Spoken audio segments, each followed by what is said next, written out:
So hello नमस्ते वणक्कम होला मरहबा अस्सलाम वालेकुम सत श्री अकाल की हाल चाल गाइस।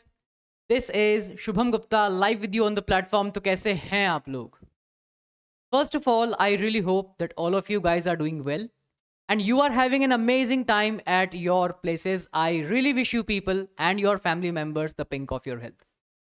तो जैसा कि आप सभी को पता है जी that in this sprint series हम लोग कोशिश कर रहे हैं that in a single shot in one go एक पूरा चैप्टर रिवाइज करने की हम कोशिश कर रहे हैं। तो आज के इस सेशन में, इस लेक्चर में भी हम ऐसा ही कुछ करने वाले हैं। सो जैसा कि आप लोग देख सकते हैं ऑन योर स्क्रीन्स, एक बहुत इंपॉर्टेंट चैप्टर है जिससे अक्सर बच्चे बहुत डरते हैं। इस नाम से नहीं, बेसिकली इस पूरे चैप्टर से, क्योंकि one of the longest chapters है इन योर सिलेबस।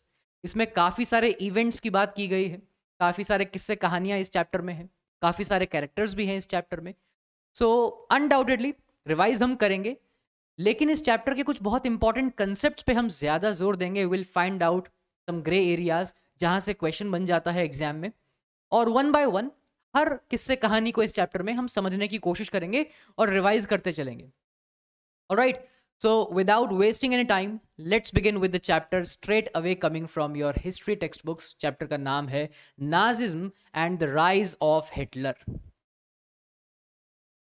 चलिए, तो शुरुआत करने के लिए we'll start talking about the story after Second World War. द्वितीय विश्व युद्ध के बाद क्या हुआ?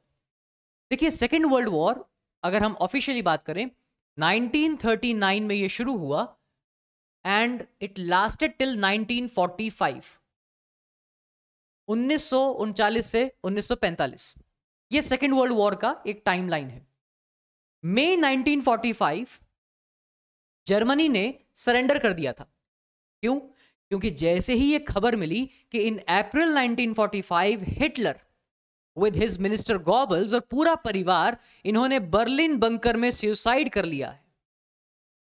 मतलब कभी कभार सोचने पर बड़ा ताज्जुब होता है कि हिटलर जैसी पर्सनैलिटी सुसाइड कर सकती है। वो शख्सियत जिसकी मात्र खबर फैलने से, there was a rumour once London में कि हिटलर आ रहा है, तो कुछ लोग हार्ट फेल से मर गए थे, सिर्फ ये र्यूमर सुन के, सिर्फ ये अफवाह सुन के कि हिटलर आ रहा है।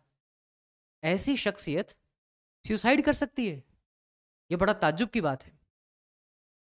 तो अप्रैल 1945 जैसे ही ये खबर मिली कि हिटलर ने सुसाइड कर लिया है, इन मई 1945 Germany surrendered in the second world war. और सेकेंड वर्ल्ड वॉर खत्म होने के बाद एक इंटरनेशनल मिलिट्री ट्राइब्यूनल नाम की संस्था बनाई गई एट न्यूरेमबर्ग इन जर्मनी।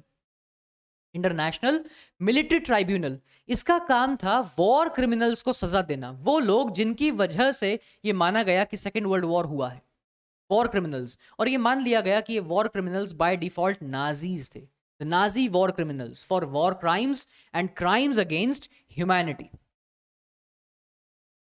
तो एक इंटरनेशनल मिलिट्री ट्राइब्यूनल बनाई गई। बेसिकली अगर हम सेकेंड वर्ल्ड वॉर की बात करें तो ये एक वॉर ऑफ मास डिस्ट्रक्शन था, मास मर्डरिंग्स। बहुत बड़े स्तर पे, एक लार्ज स्केल पर, मास लेवल पर लोगों की हत्याएं हुई। अगर कुछ डेटास की हम बात करें, ये डेटास बताते हैं कि लगभग 6 million, 1 million means 10 lakh, so 60 lakh Jews were killed, around 2 lakh gypsies were killed, 1 million polish यानी कि पोलैंड के लोग, पॉलिश सिविलियंस वर किल्ड, 70,000 तो जर्मनी के लोग मार दिए गए थे। वो लोग जो फिजिकली या मेंटली चैलेंज थे, हैंडीकैप थे, डिसेबल्ड थे, उनको मारा गया। In this process of second world war कितने ही किलिंग सेंटर्स बनाए गए थे। ऑशविज, one of the most popular killing centre, जहां पर हिटलर ने लोगों को मारने का एक पूरा चैम्बर बना रखे थे, ऑशविज। तो ये जो मिलिट्री ट्राइब्यूनल बनाई गई, जो न्यूरेमबर्ग ट्राइब्यूनल बनाई गई, इसने अपनी प्रोसीडिंग्स के बाद 11 नाजीज को मौत की सजा सुनाई। 11 Nazis were sentence to death. 11 बहुत सारे लोगों को जेल में डाला गया। They were given life imprisonment, आजीवन कारावास, है ना, उम्र कैद जिसको कहते हैं, लाइफ इम्प्रिजनमेंट, ये सब सजाएं लोगों को दी गई। लेकिन ultimately Germany second world war में हार गया और पूरे वर्ल्ड वॉर का सारा जिम्मा जर्मनी पे डाल दिया। बहुत ही समझदारी से, बहुत ही चालाकी से countries like Britain, countries like France, इन्होंने पूरे वर्ल्ड वॉर का सारी जिम्मेदारी जर्मनी पे डाल दी। अब जर्मनी ऑलरेडी हार गया था, वो कुछ कर भी नहीं सकता था, पूरी जिम्मेदारी। वैसे तो Germany was quite a powerful empire. First world war में भी जर्मनी पार्टिसिपेट किया था, even in the first world war Germany was there. Second world war में भी था। जर्मनी कोई कमजोर देश नहीं था, जर्मनी कोई कमजोर एम्पायर नहीं था, बहुत शक्तिशाली एम्पायर था। It was a powerful empire. कुछ गलतियां कर दी हिटलर ने, जिनकी हम बात करेंगे in the same chapter, in the same session. लेकिन फर्स्ट वर्ल्ड वॉर में भी जर्मनी था, ये वहां भी हारे थे। इनिशियली अगर आप देखेंगे, इनिशियली तो जर्मनी जीत रहा था। अगर आप फर्स्ट वर्ल्ड वॉर की बात करते हैं, इनिशियली तो जर्मनी जीत रहा था। इन the first world war against France, against Belgium, even against Russia, Germany was actually winning. लेकिन 1917 में अमेरिका एंट्री मारता है इन द फर्स्ट वर्ल्ड वॉर, और जैसे ही 1917 में अमेरिका की एंट्री होती है इन द फर्स्ट वर्ल्ड वॉर, पूरी कहानी ही पलट जाती है। The tables were turned around and Germany was badly defeated, badly. 1918 में फर्स्ट वर्ल्ड वॉर खत्म होता है। तो फर्स्ट वर्ल्ड वॉर में भी जर्मनी हारा था। जब फर्स्ट वर्ल्ड वॉर खत्म हुआ, देखिए अगर हिटलर की कहानी समझनी है ना, तो वर्ल्ड वॉर समझने जरूरी है। मैं हमेशा कहता हूं कि हिटलर का जन्म हुआ फर्स्ट वर्ल्ड वॉर की वजह से, और उसकी कहानी खत्म हुई सेकेंड वर्ल्ड वॉर की वजह। तो फर्स्ट वर्ल्ड वॉर और सेकेंड वर्ल्ड वॉर के जो ये बीच की कहानी है ना, ये हिटलर की पूरी जिंदगी है। This is the life of Hitler. अगर हिटलर को समझना है, उसकी अचीवमेंट समझनी है, उसके फेलियर समझने हैं, उसकी स्ट्रेंथ, उसकी वीकनेस समझनी है, दो वर्ल्ड वॉर्स के बीच की कहानी समझ लीजिए। फर्स्ट वर्ल्ड वॉर हुआ 1914 से 18 और सेकेंड वर्ल्ड वॉर 1939 से 45। तो rise of Hitler and decline of Hitler, ये पूरी कहानी दो वर्ल्ड वॉर्स के बीच में है। अगर फर्स्ट वर्ल्ड वॉर ना होता तो हिटलर का कभी उदय ना होता। Hitler would never have become the dictator of Germany. और अगर सेकेंड वर्ल्ड वॉर ना होता तो हिटलर की कहानी कभी खत्म ही ना होती। ये दो वर्ल्ड वॉर्स के बीच में है सारी कहानी। तो फर्स्ट वर्ल्ड वॉर में देखिए क्या हुआ। First world war 1914 to 18, initially Germany जीत रहा था, it was a powerful party. लेकिन यूएस की एंट्री होती है 1917 में and US badly defeated Germany, badly. 1918 में फर्स्ट वर्ल्ड वॉर खत्म। तो इंपीरियल जर्मनी, इंपीरियल क्यों? क्योंकि यहां पर मोनार्क का शासन था। During the first world war Germany was not a country, actually it was an empire. यहां पर सम्राट था, राजा था। तो इंपीरियल जर्मनी हार गया, और जैसे ही ये हारा, लोगों ने तय किया कि अब जर्मनी के अंदर एक पार्लियामेंट होना चाहिए। एक नेशनल असेंबली बनाई गई in Germany. A national assembly was formed at a place known as Weimar. Weimar नाम की जगह पर एक नेशनल असेंबली बनाई गई, और यह कहा गया कि एक पार्लियामेंट होगा, एक रिक्सटैग होगा। There will be an elected parliament for Germany and the elections will be based on universal suffrage, जहां पर महिलाएं भी वोट दे सकेंगी। यही तो डिफरेंस है। जब हम फ्रांस की बात कर रहे थे, रशिया की बात कर रहे थे, वहां पर महिलाओं को वोट देने का अधिकार नहीं दिया गया था, यहां पर दिया जा रहा है। बहुत बड़ा फर्क है। So Weimar republic was formed. Germany was now transformed from a monarchy to a republic. लेकिन लेकिन लेकिन इस वीमार रिपब्लिक के सामने एक बहुत बड़ा चैलेंज था, और वो चैलेंज था ट्रीटी ऑफ वर्साए। फ्रांस में जगह है वर्साए, यहां पर एक ट्रीटी साइन की गई, एक संधि साइन की गई, एक एग्रीमेंट।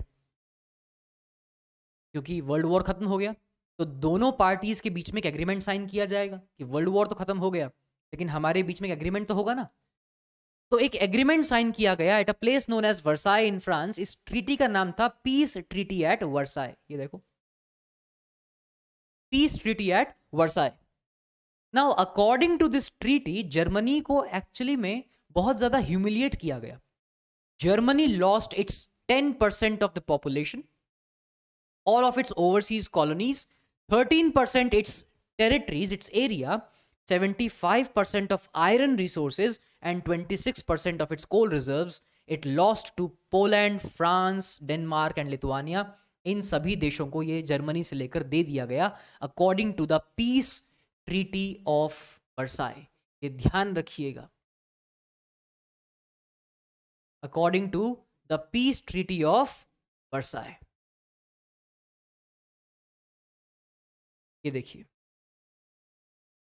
समझ रहे, पीस ट्रीटी ऑफ वर्साई, ये ध्यान रखिए। ये जर्मनी के साथ बहुत बड़ा धोखा किया। ठीक है, जर्मनी की मान लेते हैं गलती थी, तुम सजा दोगे, लेकिन किसी का खून थोड़ी पी लोगे पनिशमेंट के नाम पे, सजा देने के नाम पे। किसने गलती की है, सजा दे दो, बात खत्म। लेकिन ये ह्यूमिलिएशन था। उससे सारे रिजर्व्स ले लिए गए उसके, आयरन रिजर्व, कोल रिजर्व। आप जानते हैं 19th century 20th century industrialisation peak पर था, और इंडस्ट्रियलाइजेशन के लिए जो दो सबसे इंपॉर्टेंट चीजें हैं वो ये रही, आयरन और कोल। कोयला चाहिए क्योंकि एक बहुत इंपॉर्टेंट फॉसिल फ्यूल है, और लोहा चाहिए जो इंडस्ट्रियलाइजेशन का बैकबोन है। ये दोनों ही चीज जर्मनी से ले ली। Germany was rising as a great industrial nation.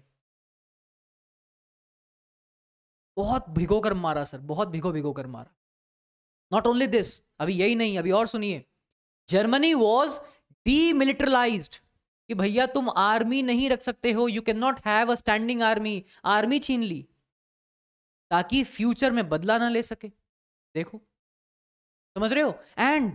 And उस ट्रीटी में एक स्पेशल क्लॉज था, एक स्पेशल पॉइंट था जिसको बोला गया war guilt clause. According to this war guilt clause ये कहा कि देखो, ये जो सेकंड वर्ल्ड वॉर हुआ है ये तुम्हारी वजह से हुआ है, तो इसका पश्चाताप तो करना पड़ेगा, इसकी सजा मिलेगी। बोला हुजूर क्या मिलेगी? बोले तुम्हें पैसा भरना पड़ेगा, यू नीड टू पे कंपनसेशन। कितना? 6 बिलियन पाउंड्स। 6 billion pounds. आज के समय में आदमी नहीं सोच सकता है 6 बिलियन पाउंड्स का। और वो फर्स्ट वर्ल्ड वॉर, आज से 100 साल पहले की बात हो रही है। We are talking a century ago. 2022 में हैं हम, और ये first world war 6 billion pounds कि ये वॉर गिल्ट क्लॉज के अकॉर्डिंग तुम्हें इतना पैसा भरना पड़ेगा। और यही नहीं, एक बहुत ही मिनरल रिच, रिसोर्स रिच जगह थी जर्मनी के पास, राइनलैंड, ये भी ले ली। बोले ये भी दे दो हमें। और ये ट्रीटी किसने साइन किया? जर्मनी की तरफ से वीमार रिपब्लिक ने। वीमार पार्लियामेंट ने, वीमार रिपब्लिक ने इस ट्रीटी पर साइन किए। तो लोगों ने जिम्मेदार ठहराया वीमार रिपब्लिक को कि तुम्हें क्या जरूरत थी ट्रीटी पर साइन करने का, ट्रीटी को एक्सेप्ट करने की क्या जरूरत थी, मना कर देते। जर्मनी के अंदर बहुत लोगों ने अपोज किया इस वीमार रिपब्लिक का कि तुम्हारी वजह से Weimar republic was made responsible for this treaty, कि तुमने क्यों एक्सेप्ट किया ये टर्म्स एंड कंडीशंस। तुम मना करते थे कि नहीं करेंगे।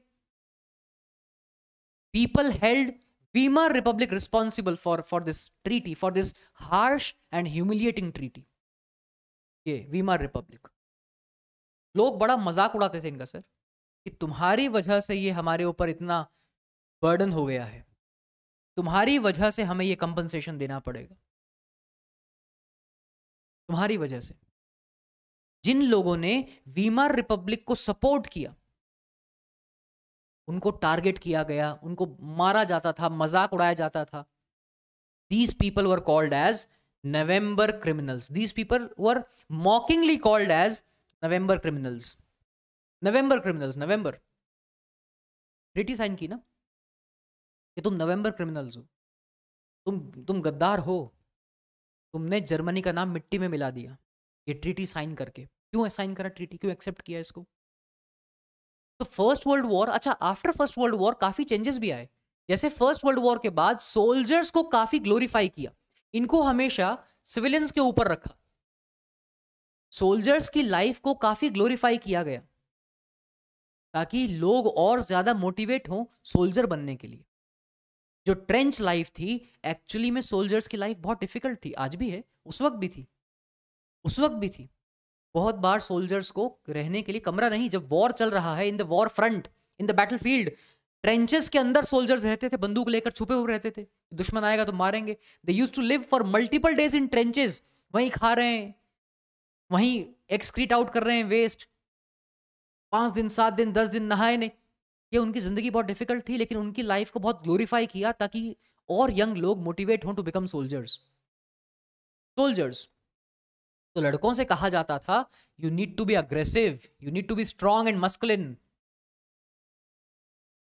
रियलिटी में सोल्जर्स की लाइफ बहुत डिफिकल्ट थी, बहुत मिजरेबल थी, बहुत दयनीय परिस्थिति थी उनकी। Their life was very miserable, full of difficulties, है ना। लेकिन की लाइफ को बहुत ज्यादा ग्लोरीफाई किया। Even even they were given national honour, ताकि और लोग मोटिवेट हो टू बिकम सोल्जर्स। ठीक है। ऑल्दो जर्मनी के अंदर स्पार्टकिस्ट लीग नाम से, वीमार रिपब्लिक को अपोज करने के लिए स्पार्टकिस्ट लीग नाम से एक रेवोल्यूशनरी ग्रुप बना था टू अपोज वीमार रिपब्लिक। ये जो स्पार्टकिस्ट लीग थी ये रशियन रेवोल्यूशन से बहुत इंस्पायर्ड थे, बोल्शेविक से बहुत इंस्पायर्ड थे। They were highly inspired by Russian revolution, Bolshevik revolution. ये लेनिन के आइडिया से बहुत इंस्पायर्ड थे। लेकिन वीमार रिपब्लिक ने इसको सप्रेस कर दिया with the help of free corps. ये देखो जरा, ये फ्री कॉर्प्स क्या है? फ्री कॉर्प्स बेसिकली जो वॉर वेटरन्स थे, ऐसे सोल्जर्स जो युद्धों में लड़े थे लेकिन अब वो आर्मी में नहीं है, उनको वॉर वेटरन्स कहते हैं। ठीक है। वेटरन का मतलब होता है किसी भी फील्ड में जिसने अपना बहुत समय दिया हो, है ना, उसको वेटरन कहते हैं। कोई पुराने एक्टर, जैसे बॉलीवुड के मान लीजिए पुराने एक्टर्स हैं, हिंदी फिल्म इंडस्ट्री के पुराने एक्टर्स हैं, उनको हम बॉलीवुड वेटरन्स कहेंगे, फिल्म वेटरन्स कहेंगे, है ना।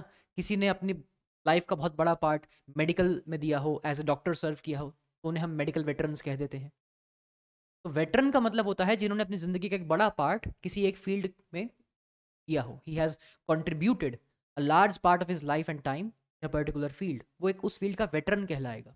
तो वॉर वेटरन्स ये पुराने सोल्जर्स जो किसी भी वजह से आर्मी में मान लीजिए नहीं है, रिटायर हो गए हैं, या मान लीजिए अब वो फिजिकली डिसेबल हो गए हैं बिकॉज ऑफ वॉर या वॉर इंजरीज, तो उन वॉर वेटरन्स की एक ग्रुप, एक ऑर्गेनाइजेशन बनाई गई जिसको कहा गया फ्री कॉर्प्स, क्योंकि जर्मनी अब आर्मी तो रख नहीं सकता था according to the treaty of Versailles. तो इस फ्री कॉर्प्स की मदद से ये स्पार्टकिस्ट लीग को सप्रेस कर दिया ताकि ये अपोज ना कर पाए। ठीक है। ऑल्दो ये स्पार्टकिस्ट लीग आगे जाकर ये वापस आ गए थे एज कम्युनिस्ट पार्टी। जब हिटलर पावर में आया था तो कम्युनिस्ट पार्टी के रूप में ये वापस आ गए थे। ठीक है। 1923 देखो, जर्मनी पर इतना लोड डाल दिया, इतना ज्यादा दबाव बना दिया, इतना प्रेशर बना दिया कि अब जर्मनी कुछ कर नहीं सकता था। अब जर्मनी कुछ कर नहीं सकता था। मतलब उनसे 10% पॉपुलेशन ले ली, ओवरसीज कॉलोनीज ले ली, उसकी टेरिटरीज ले ली, उसका आयरन रिजर्व्स, कोल रिजर्व्स सब छीन लिया, उसका एक बहुत ही रिसोर्स रिच एरिया था राइनलैंड, वो ले लिया। ऊपर से ये कह दिया कि तुम मिलिट्री नहीं रख सकते हो। ऊपर से under the war guilt clause 6 billion pounds का वॉर कंपनसेशन लगा दिया, वॉर रेपरेशंस देने पड़ेंगे। तो मतलब पूरी तरह से उनको भिखमंगा बना दिया कि बस अब तुम जमीन पे रेंगने लायक भी नहीं बचे हो, खाने लायक भी नहीं बचे।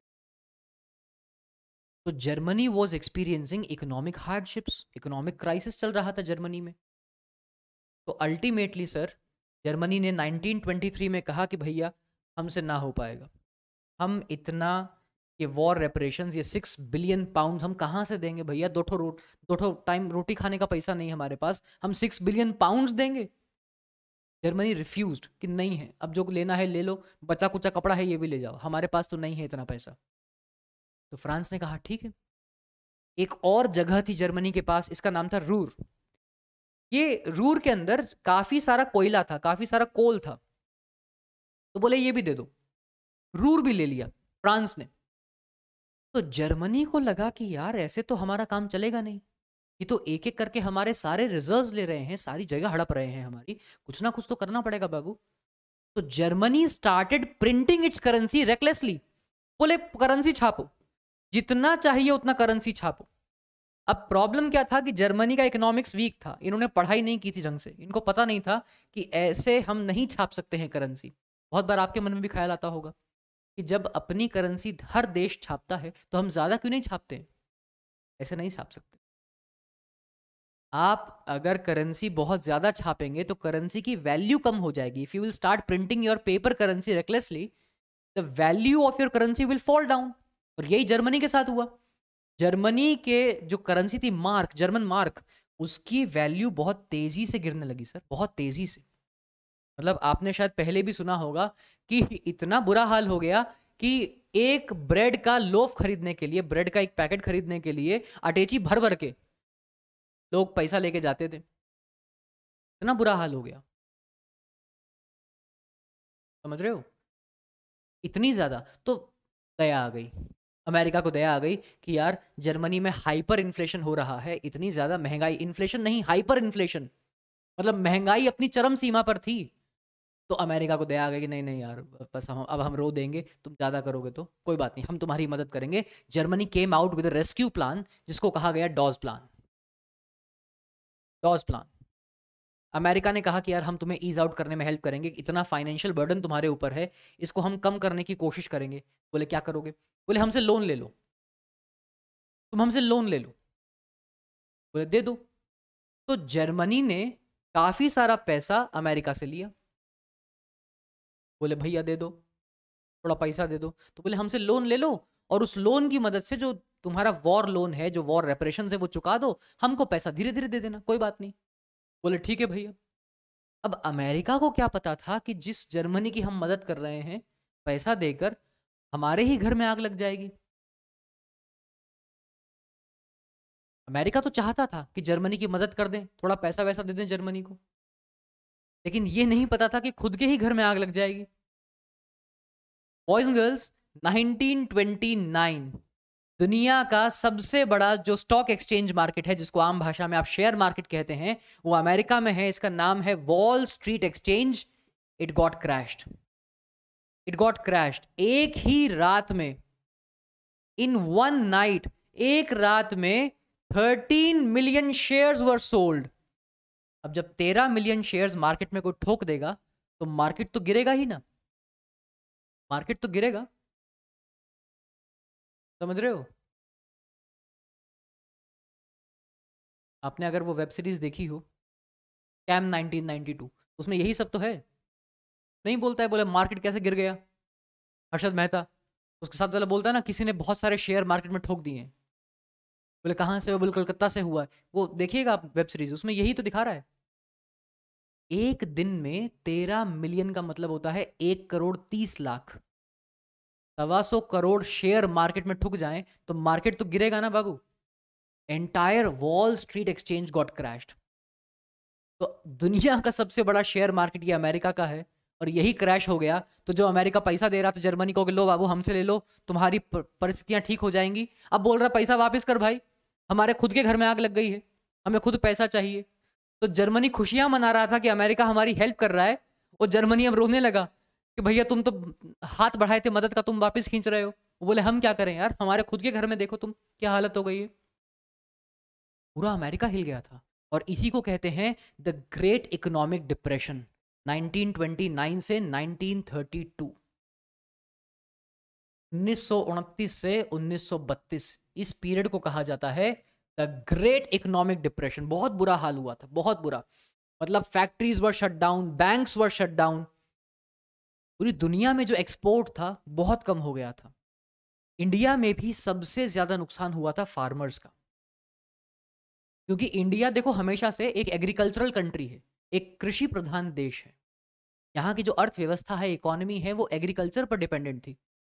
यहाँ से हम कॉटन सप्लाई कर रहे थे, जूट सप्लाई कर रहे थे, है ना, इंडिगो सप्लाई कर रहे थे, ओपियम सप्लाई कर रहे थे। वो सबकी डिमांड कम हो गई मार्केट में, फार्मर्स का बहुत बुरा हाल हो गया। जितने लोगों ने मार्केट में पैसा इन्वेस्ट किया था, सब लोग पैसा वापस खींचने लगे। People started withdrawing their money back from the market. तो अमेरिका की तो सर जो नेशनल इनकम थी ना, वो आधी हो गई थी, आधी। There national income was reduced by half इस पीरियड में, 1929 से 1932। इसी को कहा जाता है the period of great economic depression, समझ रहे हो? और पूरी दुनिया में इसका इफेक्ट था, सिर्फ अमेरिका में नहीं, पूरी दुनिया में इसका इफेक्ट था। And Germany was worst hit, क्योंकि डिपेंड ही था, डिपेंड ही कर रहा था अमेरिकन इकोनॉमी पर, अमेरिकन लोन्स पर। 1932 की अगर आप बात करते हैं ना, industrial production was reduced to 40%, 40% रह गया था। 1929 में जितना इंडस्ट्रियल प्रोडक्शन था, 40% रह गया 1932 में। कितने ही वर्कर्स लॉस्ट देयर जॉब्स, लोगों की वेजेस आधे से भी कम हो गई थी, लोग बेरोजगार घूमने लगे थे।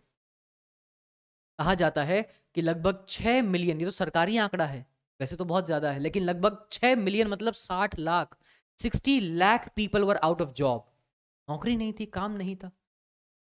यंग लड़के लड़कियां खाली घूमे सड़कों पर, खाली अनएम्प्लॉयड।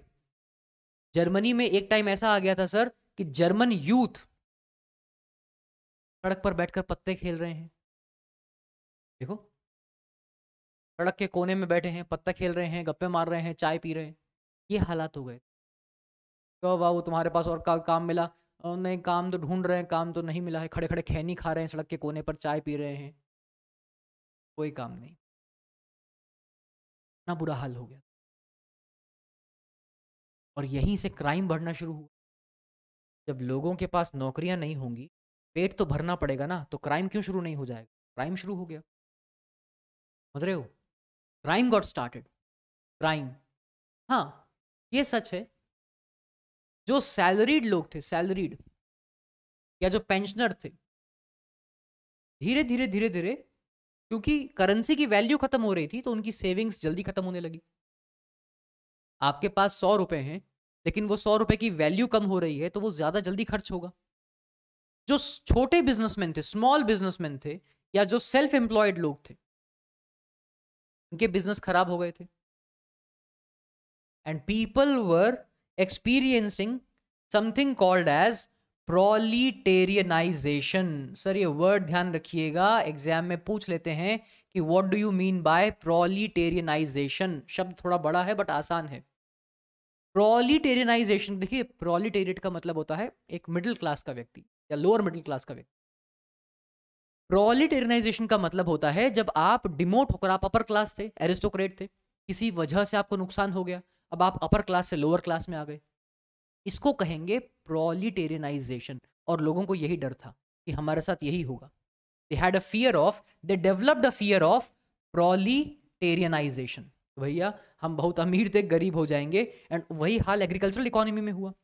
जो देश एग्रीकल्चर पर निर्भर थे, अब क्योंकि मार्केट में डिमांड नहीं थी, नुकसान होने लगा बहुत ज्यादा।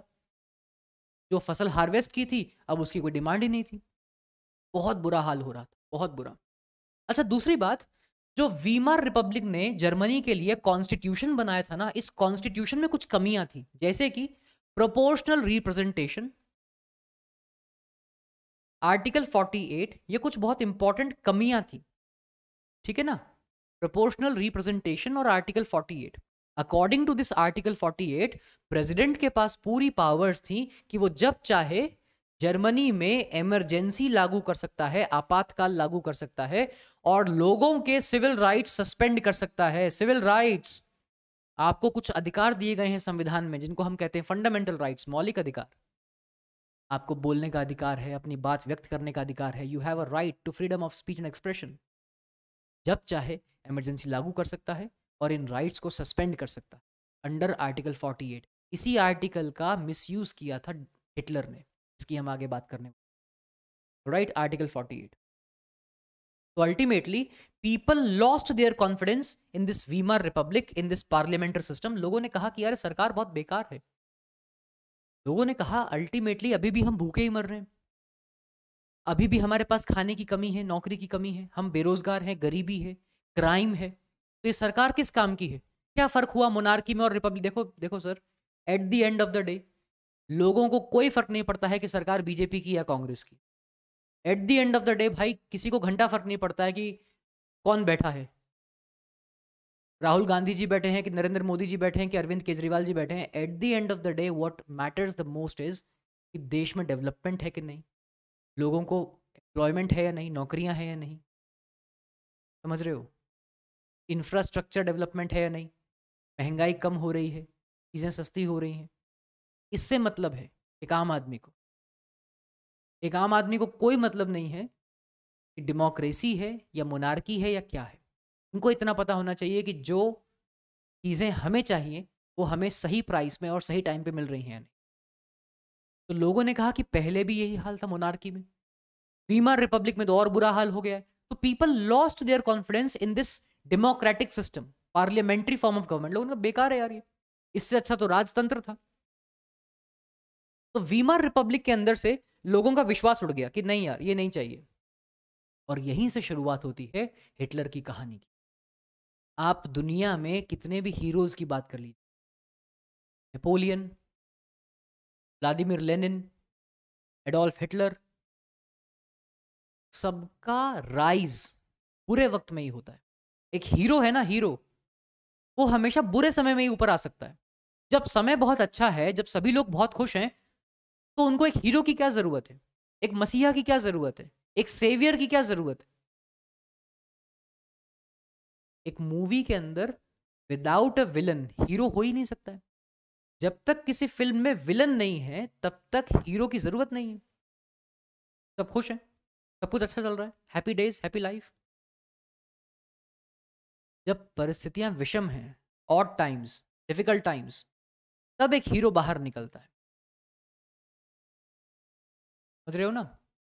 And that's where all these conditions, ये great economic depression, war guilt clause, failure of Weimar republic, ये सभी चीजें, they all resulted, they all paved a way for the rise of this personality, this grand personality in Germany known as Adolf Hitler.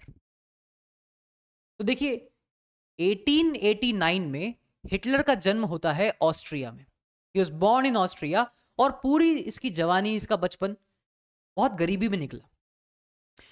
During the first world war में एक messenger की तरह काम किया था इन द आर्मी। काफी बहादुरी के लिए मेडल्स भी जीते थे, है ना, काफी मेडल्स जीते थे। लेकिन ट्रीटी ऑफ वर्साई ने इसको बहुत गुस्सा दिला दिया था। यार ये जो ट्रीटी हुई है, ट्रीटी ऑफ वर्साई, ये बहुत बेइज्जती है हमारी। जर्मनी को पनिश नहीं कर रहे हैं, जर्मनी को ह्यूमिलिएट कर रहे हैं पूरी दुनिया के सामने। In international community Germany was humiliated, Germany was mocked of. मजाक बनाया जा रहा है हमारे इमोशंस का। हम हारे हैं, हम ऑलरेडी बहुत नुकसान में हैं, and this treaty of Versailles has humiliated us, हमें जमीन पर रेंगने के लिए मजबूर किया। तो ये गुस्सा इसके अंदर भर रहा था, और यहीं से इसकी कहानी शुरू होती है। फर्स्ट वर्ल्ड वॉर के बाद से, फर्स्ट वर्ल्ड वॉर में मैसेंजर है, messenger, corporal. He was a messenger then a corporal. First world war के बाद आप देखेंगे 1919 में he joined German workers party. German workers party join की, जिस पार्टी को बाद में कहा गया national socialist German workers party, और इसी पार्टी को बाद में हिटलर ने नाम दिया नाजी पार्टी। तो 1919 में Hitler joined German workers party which was renamed as national socialist German workers party, और आगे जाके यही हिटलर की नाजी पार्टी बनती, नाजी।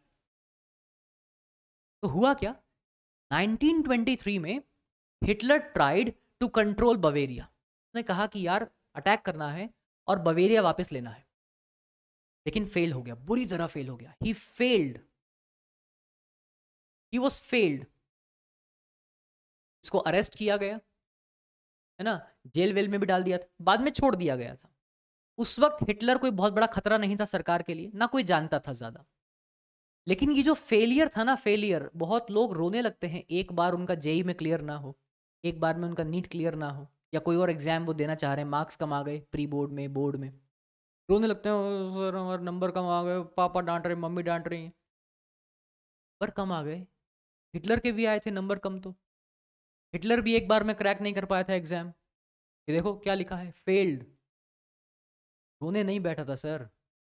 यही तो फर्क होता है, यही फर्क है एक लीडर में और एक आम आदमी में। आम आदमी बहुत जल्दी रोता है यार, जिंदगी में जरा सी प्रॉब्लम आई, भगवान हमारे सुन नहीं रहे हैं, हमारे साथ ऐसा क्यों होता है। तो तुम इस लायक हो, इसलिए तुम्हारे साथ ऐसा होता है। एक लीडर, एक हीरो रोता नहीं है सर। वो भी गिरेगा, वो भी हारेगा, वो भी टूटेगा, लेकिन वो ये देखेगा कि अभी मेहनत और करनी पड़ेगी, अभी और काम करना पड़ेगा, तब जाके सक्सेस। तुम कोई भी मूवी देखो, जो थोड़ा हेरोइक मूवी है, उसमें हीरो पहले हारता है, मार खाएगा, गिरेगा, टूटेगा, तो वो और मेहनत करता है, बॉडी वॉडी बनाएगा, वर्कआउट करेगा, फिर दोबारा लड़ने जाएगा, रोने नहीं बैठता है। अभी बहुत लोग ऑफेंड हो गए होंगे मेरी इस बात से कि मैंने अभी कुछ देर पहले हिटलर को ग्रैंड पर्सनालिटी कहा था। इस आदमी से सर बहुत कुछ सीखने वाला है। कि किताब पढ़िए कभी आप, माई स्ट्रगल, मेकाम्फ। किताब लिखी है ना अपनी ऑटोबायोग्राफी की जीवन कथा, पढ़िए सर वो, ये पढ़िए। ठीक है, इसने बहुत गलतियां की, इसने बहुत गुनाह किए, उसकी तो बात करेंगे हम, लेकिन इसकी पर्सनालिटी में दम था यार। एक आदमी जो बचपन से गरीबी में रहा, भुखमरी में रहा, वो आदमी जर्मनी का डिक्टेटर तो बना, पूरी दुनिया पर ऐसा कब्जा कर लिया उस आदमी ने कि लोग हिटलर के नाम से डरते थे, एक्सेप्ट फॉर वन मैन। सिर्फ एक आदमी से नहीं डरा, बोस, सुभाष चंद्र बोस, बस। पूरी दुनिया में हिटलर का दबदबा था, सिर्फ एक आदमी को छोड़कर, सुभाष चंद्र बोस। पर्सनालिटी में दम था इस आदमी की। फेल हो गया, fail. And then he realised कि अभी और ज्यादा प्लानिंग और बेटर एग्जीक्यूशन की जरूरत है। तो क्या किया? During this great economic depression, एक हीरो की पहचान यही है कि वो विषम परिस्थितियों को एज एन अपॉर्चुनिटी यूज करता है। पूरी दुनिया पत्थर फेंकेगी तुम पर, जब तुम फेल होगे, कमजोर होगे, पूरी दुनिया तुम पर पत्थर फेंकेगी। कभी नोटिस कर लो, तुम कभी भी नोटिस कर लो, जब तुम्हारा सिलेक्शन होगा, जब तुम जीत जाओगे, जब तुम कोई एग्जाम क्रैक कर लोगे, तुमने जेई का एग्जाम दिया, क्रैक कर गए, AIR 1, AIR 2, AIR 5, 10, 20, सब लोग भागे भागे आएंगे। तुम्हारे चाचा आ रहे हैं, तुम्हारे चाचा तुम्हारे साथ भागे भागे आ रहे हैं। कहोगे अरे चाचा रो रहे हो? अरे बेटा ये तो खुशी के आंसू हैं बेटा, जब तुम पैदा हुए थे तभी सपने में हमें भगवान शिव दिखाई दिए थे, हमने तुम्हारे पापा तभी कह दिया था कि लड़का तुम्हारा जेई क्रैक करेगा, IITN बनेगा। पीछे पीछे चाची भागी भागी आ रही, मिठाई का डब्बा लेके, लो बेटा, बच्चे आ रहे हैं भैया भैया भैया भैया करके। तुम कहोगे कि अरे यार, एंड इफ यू फेल्ड, अगर फेल हो गए, आपकी गली का कुत्ता भी आप पर भौंकेगा। तुम हंसोगे कि अरे यार तू भी, ये दुनिया का नियम है। जब तुम कमजोर पड़ोगे, जब तुम हारोगे, पूरी दुनिया तुम पर पत्थर फेंकेगी। अब ये तुम्हारे हाथ में है कि पत्थर का करना क्या है। पत्थर तो पड़ेंगे, नाउ दैट्स ऑन यू। पत्थर का दीवार बना लें अपने सामने या रोड बना दें, हमारे हाथ में। ये ग्रेट इकोनॉमिक डिप्रेशन 1929 से 1932, पूरी दुनिया की इकोनॉमी कोलैप्स हो गई थी सर। पूरी दुनिया की इकोनॉमी, पूरी दुनिया रो रही थी। बैंक्स कोलैप्स हो गए, बिजनेस बंद हो गए, लोगों की जॉब्स चली गई, सब खत्म हो गया। इसने कहा यही तो मौका है। जिस वक्त तुम परेशान हो, उस वक्त अगर कोई तुम्हें उम्मीद दिखा दे तो तुम्हारे लिए वो भगवान के बराबर हो जाता है। जब तुम फेल हो रहे हो, जब तुम परेशान हो, डिप्रेस्ड हो, फेल हो, उस वक्त तुम्हारे कंधे पर कोई हाथ रख के कह दे कि बेटा कोई बात नहीं, अगली बार तू फोड़ेगा, मैं तेरे साथ खड़ा हूं, तुम्हारे लिए वो आदमी तुम्हारा हीरो नहीं होगा। उसने कहा यही तो टाइम है। लोग परेशान हैं, हताश हैं, पीपल आर डिप्रेस्ड, इसी वक्त मौका है हमारे पास। वीमर रिपब्लिक से लोगों का विश्वास उठ गया था, people lost their confidence from Weimar Republic. इसने कहा कोई बात नहीं, अब हम देखते हैं। इसने नाजी प्रोपेगेंडा शुरू किया। अगर आप 1928 की बात करेंगे ना sir, before economic depression 1928, Nazi party just secured less than 2.6% of the total votes. और आप देखिए 1932 Nazi party emerged out as the largest party by securing 37% votes. ये देखो फर्क। इकोनॉमिक डिप्रेशन से पहले कौन जानता था 2.6% वोट्स, इकोनॉमिक डिप्रेशन के बाद 37% वोट, मोर देन 1/3 लोगों ने नाजी पार्टी को वोट दिया। ये जबरदस्त आदमी था sir, he was a great speaker, he is a powerful speaker. लोगों को इसने मोटिवेट किया, सपना दिखाया, सपना। आज बड़ी बड़ी कंपनियां क्या कर, सपना ही तो बेच रही हैं। आजकल दुनिया में सबसे महंगा क्या बिकता है? सपना, ड्रीम्स। आज अगर आपसे कोई पूछे ना इस दुनिया में सबसे महंगा क्या है, ड्रीम्स, सपना। सपना बहुत महंगा है। बड़ी बड़ी कंपनियां तुम्हें सपना दिखाती है ना, चाहे लैपटॉप बेचने की कंपनी हो, मोबाइल बेचने की कंपनी हो, फ्रिज बेचने की कंपनी हो, कार बेचने की कंपनी हो, तुम्हें सपना बेचती है वो। तुम्हें कार नहीं बेच रही है वो, अपने एडवर्टीजमेंट दिखा के तुम्हें सपना बेच रही है। सपना। तुम उनसे वो फ्रिज नहीं खरीद रहे हो, सपना खरीद रहे हो। इसने क्या किया, लोगों को सपना बेचा। अरे ऐसे हार मान ली, हम जर्मनी को एक पावरफुल नेशन बनाएंगे, हमारे साथ ट्रीटी ऑफ वर्साई के नाम पर जो मजाक हुआ है, हमारी जो बेइज्जती हुई है, उसका बदला लेंगे। जर्मनी के लोगों की जो इज्जत गई है उस इज्जत को मैं वापस दिलवाऊंगा, लोगों को नौकरियां दूंगा, यहाँ के यूथ को एक अच्छा फ्यूचर दूंगा। तो भयंकर सर, हमारे खिलाफ दूसरे देशों ने जो कॉन्स्पिरेसीज की हैं, षड्यंत्र रचा है, बदला लूंगा बदला। लोगों ने कहा कि यार सही कह रहा है। तो यहां से शुरुआत होती है सर हिटलर की। जहां जहां जा रहा था, he had rallies, public meetings, road shows, speeches, जहां जा रहा था इस तरह की बातें कर रहा था, लोगों को एक कर रहा था।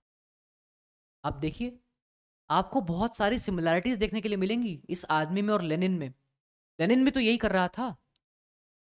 1917 अप्रैल, जब लेनिन वापस आया रशिया, उसने भी तो यही किया, अप्रैल थीसिस, और लोगों को एक करने की बात कर रहा था, यूनाइट करने की बात कर रहा था, रशिया को ग्रेट नेशन बनाने की बात कर रहा था। ये भी तो यही कर रहा है, ये भी यही कर रहा है।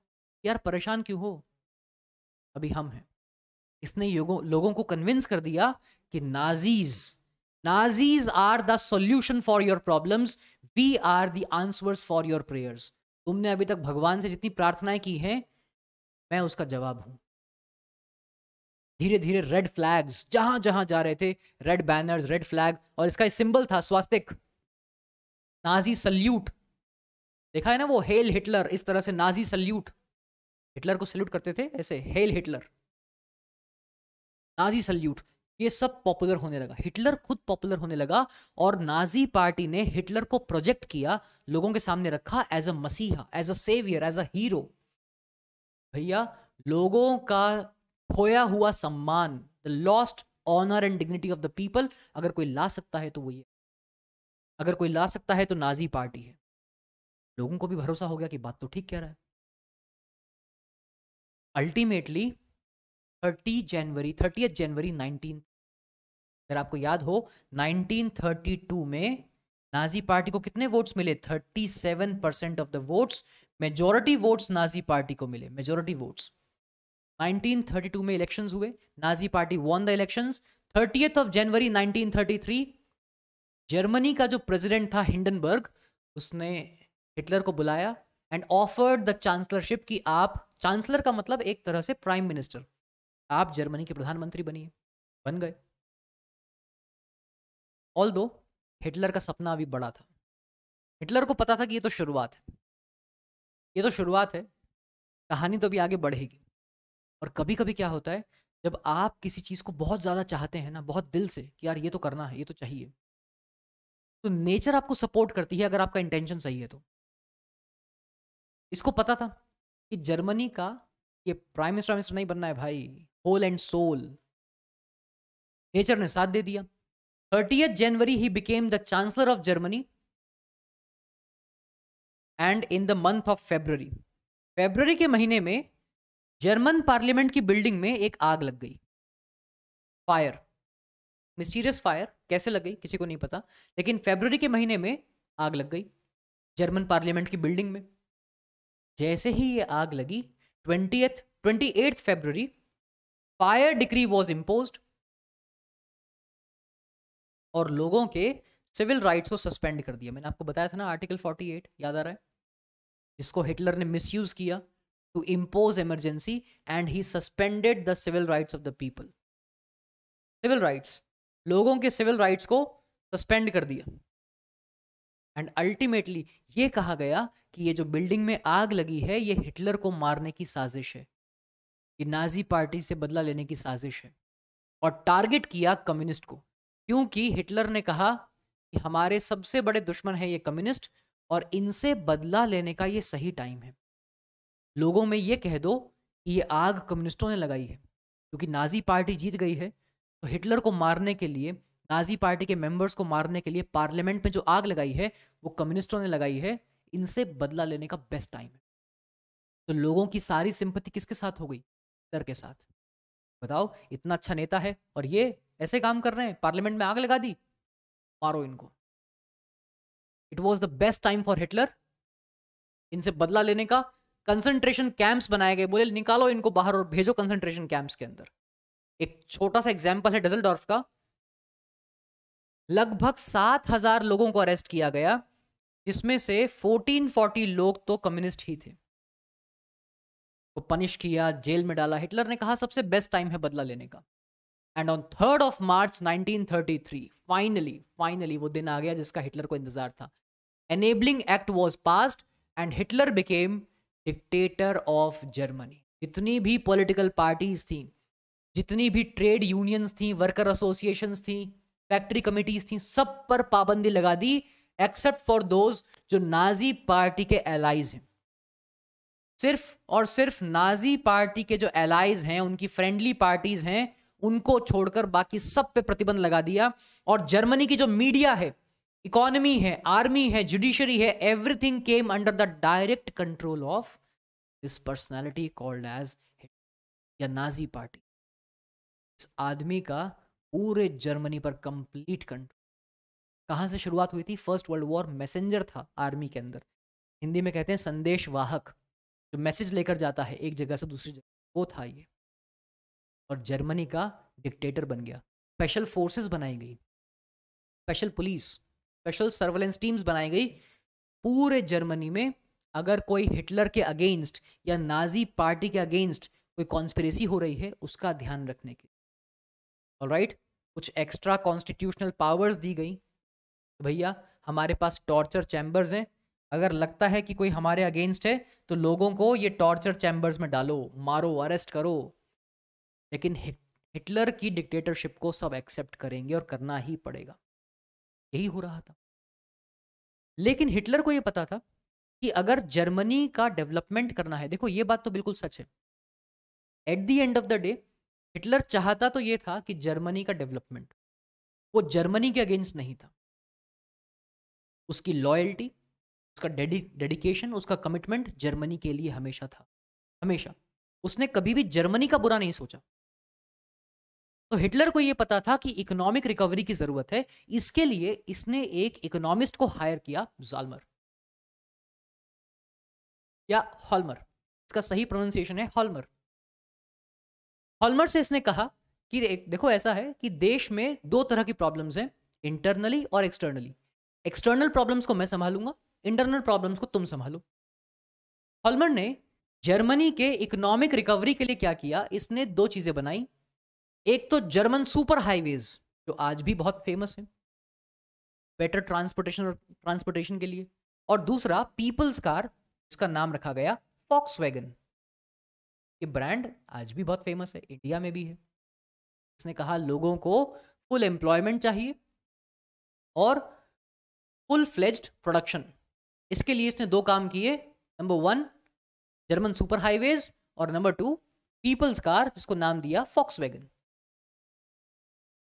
हिटलर ने कहा जो बाहर की प्रॉब्लम्स हैं वो मैं संभाल लूंगा। तो हिटलर ने क्या किया? सबसे पहले 1933 लीग ऑफ नेशंस में से जर्मनी को विड्रॉ कर लिया। जैसे आज हमारे सामने यूएनओ है ना, यूनाइटेड नेशंस ऑर्गेनाइजेशन, इसी तरह से पहले लीग ऑफ नेशंस बनाई गई ताकि दोबारा से कभी वर्ल्ड वॉर ना हो। जर्मनी उसका मेंबर था। सबसे पहले तो हिटलर ने अपने आप को, जर्मनी को, लीग ऑफ नेशंस से बाहर निकाला, नहीं रहना लीग ऑफ नेशंस का पार्ट। उसके बाद 1936 में राइनलैंड पे कब्जा किया। राइनलैंड, जो राइनलैंड हमारे हाथ से चला गया था, वापस छीन लिया। उसके बाद ऑस्ट्रिया और जर्मनी को एक किया। He integrated Austria and Germany in 1938 और एक बहुत फेमस नारा दिया था सर, ये ध्यान रखिएगा, बहुत फेमस स्लोगन दिया था, 1 people 1 empire and 1 leader. 1 people 1 empire 1 leader. उसके बाद चेकोस्लोवाकिया से सडरलैंड को छीना, इस पे कब्जा कर लिया। ऑलराइट, अल्टीमेटली इतना सब करने के बाद भी ब्रिटेन चुप था। ब्रिटेन को पता था कि अभी देखते रहो कि ये क्या कर रहा है। लोगों को लगा कि ब्रिटेन तो इसको सपोर्ट कर रहा है, एक्चुअली में ऐसा नहीं था, लेकिन ब्रिटेन फ्रांस खामोश थे। को लगा अभी करने दो जो कर रहा है। इनिशियली तो सही जा रहा था, लेकिन बाद में कुछ गलतियां हो गई। हॉल्मर ने तो कहा था, हॉल्मर ने तो हिटलर को कहा था कि देखो ऐसा है, अभी जो तुम वॉर कर रहे हो ये मत करो, अभी हम नहीं कर सकते, हमारे पास पहले ही पैसे की कमी है, इकोनॉमिक हार्डशिप्स हैं, और ये जो तुम वॉर कर रहे हो ये मत करो, बहुत पैसा वेस्ट हो रहा है, इकोनॉमिक क्राइसिस हो रहा है। हिटलर ने कहा तुम हमको समझाओगे? तुम्हारी इतनी हिम्मत होगी तो हमको समझाओगे। हिटलर ने हॉलमर को ही निकाल दिया, बोल निकलो तुम यहां से। हिटलर ने निकाल दिया, बोले तुम चलो बाबा, अब तुम्हारी जरूरत नहीं है, तुम निकलो यहां से। हॉलमर ने कहा ठीक है। अब यहां से हिटलर कुछ गलती करनी शुरू। पहली गलती, सितंबर 1939, attack on Poland, invasion of Poland. इसने पोलैंड पर अटैक कर दिया, और जैसे ही पोलैंड पे अटैक किया, पीछे से फ्रांस और इंग्लैंड ने अटैक कर दिया। इसने अटैक किया पोलैंड पर इन द ईस्ट, और यहां से आ गए फ्रांस और इंग्लैंड। ये तो इंतजार ही कर रहे थे कि हिटलर का ध्यान कहीं और जाए और उसका फायदा उठाकर हम पीछे से अटैक करें। कर दिया, कर दिया अटैक। दूसरी गलती, ये पहली गलती थी। दूसरी गलती, सितंबर 1940, he signed a tripartite pact with Italy and Japan. Germany ने इटली और जापान के साथ एक एग्रीमेंट साइन किया जिसको बोला गया ट्राइपार्टाइट पैक्ट, और ये कहा कि अगर युद्ध होता है, अगर एक वर्ल्ड वॉर होता है तो तुम मेरे साथ लड़ोगे, मेरी तरफ से लड़ोगे। उन्होंने ठीक है। इटली तो वैसे भी नेबरिंग स्टेट था, लड़ना ही था। जापान को बदला लेना था, तो ठीक है कर लेंगे, कोई दिक्कत नहीं है। ये दूसरी गलती थी, जापान को अपने साथ ले लिया, ये दूसरी गलती थी। क्यों थी, इसके बारे में बात करेंगे। इसके बाद अब जाहिर सी बात है कि जो फूड सप्लाईज थी, देखो हिटलर चाहता था कि वॉर के समय सोल्जर्स को जो चाहिए वो मिलना चाहिए। लोगों के बारे में बाद में सोचेंगे। सोल्जर्स को अगर फूड सप्लाई चाहिए, जर्मन के लोगों को ज्यादा जगह चाहिए रहने के लिए, तो वॉर तो करना पड़ेगा, टेरिटोरियल एक्सपेंशन तो करना पड़ेगा। टेरिटोरियल एक्सपेंशन, हमें और ज्यादा जमीन चाहिए, और ज्यादा देशों को हराएंगे, टेरिटोरियल एक्सपेंशन। यही गलती नेपोलियन भी कर रहा था। देखिए होता क्या है ना, आप एक एक करके सबको हरा देंगे। एक को हराया, फिर दूसरे को हराया, फिर तीसरे को हराया, फिर चौथे को हराया। प्रॉब्लम इसमें यह है कि इनिशियली तो आप हरा लेंगे, लेकिन आपने ऐसा करके सभी लोगों को अपना दुश्मन बना दी। ऐसा करके आप सभी लोगों को अपना दुश्मन बना दे रहे हैं। एक एक करके तो आपने हरा दिया, लेकिन जब ये सभी लोग एक साथ आ जाएंगे तब आप कुछ नहीं कर पाओगे। ब्रिटिशर्स के साथ क्या हुआ, यही तो हुआ। उन्होंने पहले एक एक करके हिंदुस्तान में सबको हराया, starting from Bengal all the way to south, और उसके बाद मैसूर होते हुए मराठास, ऊपर पंजाब। उन्होंने एक एक करके सबको मारा लाइन से, वन बाय वन। बाद में क्या हुआ, सब एक साथ आ गए। ये गलती ये कर रहा था, यही गलती नेपोलियन ने भी की, यही गलती नेपोलियन ने भी की, यही गलती हिटलर ने की। तो अल्टीमेटली 1941 में इसने तीसरी बड़ी गलती की। He attacked on Russia, he attacked on Soviet Union. ये तीसरी, ये तीन गलतियां हिटलर की जिंदगी का अंत बन गई। These three blunders committed by Hitler. Number one, attack on Poland. Number two, he signed a tripartite pact with Italy and Japan. And number three, he attacked on Russia. तुम रशिया पर attack कर रहे हो, तो इस वजह से now Germany was exposed on two fronts. Germany was exposed on two fronts. Western side में आपकी लड़ाई चल रही है ब्रिटेन के साथ, फ्रांस के साथ, और ईस्टर्न साइड में आपकी लड़ाई चल रही है रशिया के साथ, पोलैंड के साथ। तो दोनों तरफ युद्ध चल रहा है। जर्मनी एक तरफ लड़ रहा है ब्रिटेन से और फ्रांस से, और दूसरी तरफ रशिया से। दोनों तरफ से रशिया लड़ रहा था। बैटल ऑफ स्टालिनग्राड, ये बहुत फेमस बैटल है, अभी पढ़िएगा इसके बारे में। जर्मनी को बहुत बुरी तरह हराया था रशिया ने, रशियन आर्मी ने सर बहुत मारा था इनको, मतलब बैटल ऑफ स्टालिनग्राड बहुत मारा था। लेकिन चलिए कोई बात नहीं, गलतियां की। अब जो जापान वाली बात है कि जापान से हाथ मिलाना क्यों बड़ी गलती थी। देखिए यूएस नहीं चाहता था, अमेरिका नहीं चाहता था वर्ल्ड वॉर में शामिल होना। उसको पता था कि फर्स्ट वर्ल्ड वॉर में कितना नुकसान हुआ था, लोगों का भी नुकसान हुआ था, इकोनॉमी का भी बहुत नुकसान हुआ था। तो यूएस तो चाहते नहीं था कि भैया हम नहीं खेलेंगे, तुम्हें खेलना है तो खेलो, हम नहीं खेलेंगे ये खेल। लेकिन कुछ लोग होते हैं ना, कि गले में चैन नहीं पड़ता है, वो उंगली किए जाएंगे, उंगली किए जाएंगे, नहीं नहीं कैसे नहीं खेलोगे, हमारे साथ खेलना पड़ेगा, खेलना पड़ेगा। जापान वो बच्चा था, जापान ने क्या किया, थोड़ा सा जोश में आ गया, अमेरिका बैठा है शांत, बैठे रहने दो, तुम क्यों पंगा ले रहे हो। जापान, इन्होंने क्या किया, जापान ने, जापान एक्सपेंशन कर रहा था, तो पर्ल हार्बर पैसिफिक ओशन में यूएस का बेस है पर्ल हार्बर, इस पर अटैक कर दिया। जापान तो अटैक्स कर रहा था यूएस नेवल बेस पे, तो इनका एक बेस था पर्ल हार्बर, उस पे जापान ने अटैक कर दिया, एरियल अटैक, बॉम्ब गिरा दिए ऊपर से। अब तुमने सोते हुए शेर की गर्दन पे पैर रख दिया, अब वो शेर जागेगा, और जब वो जागेगा तो सबसे पहले अपने दांतों से तुम्हारा पैर पकड़ेगा। शेर के लिए एक बात कही जाती थी कि जब शिकार खेलने जाते हैं ना, तो एक नियम था कि अगर शेर पर तुम वार कर रहे हो तो उसको जान से मारो, जख्मी मत छोड़ो उसको। अगर शेर जिंदा रह गया और जख्मी था, जब उसका जख्म भरेगा, जब वो ठीक होगा, तो सबसे पहले तुम्हें पकड़ेगा। तो इन्होंने क्या किया, पर्ल हार्बर पर अटैक कर दिया। तो अमेरिका पहले सेकेंड वर्ल्ड वॉर में पार्टिसिपेट नहीं करना चाह रहा था, अब अमेरिका को बहाना मिल गया पार्टिसिपेट करने का। अब अमेरिका ने ठीक है, अब बताते हैं तुम्हें। इसी वजह से America dropped nuclear bombs, atomic bombs on Nagasaki and Hiroshima. समझ रहे हो, अगस्त 1945। तो ये जो सेकेंड वर्ल्ड वॉर है ये खत्म हुआ था मई 1945। अप्रैल के अंदर हिटलर ने सुसाइड अटेम्प्ट कर लिया था इन इज बर्लिन बंकर, और मई 1945 second world war came to an end. तो ये दो वर्ल्ड वॉर्स की कहानी थी, फर्स्ट वर्ल्ड वॉर के खत्म होने से सेकेंड वर्ल्ड वॉर तक हिटलर की पूरी कहानी इसके अंदर है। जब हम नाजी वर्ल्ड व्यू की बात करते हैं, देखिए अब हम हिटलर के उस एस्पेक्ट की बात करेंगे जिसकी वजह से हिटलर को बहुत नेगेटिव कहा जाता है, और वो था भी, जो उसकी रेसिस्ट पॉलिसी थी, उसके बारे में बात करते हैं। देखिए जब हम नाजी आइडियोलॉजी की बात करते हैं तो ये सच है कि Hitler never believed in equality. उसने एक रेशियल हायरार्की बना रखी थी कि सभी रेसेस, सभी नस्लें बराबर नहीं हैं, ऊपर नीचे हैं। उसका कहना था जो नॉर्डिक आर्यंस हैं, जो प्योर जर्मन आर्यंस हैं, जो ब्लू आइड आर्यंस हैं, ब्लॉन्ड हैं, ये सबसे ऊपर है, सबसे ऊपर।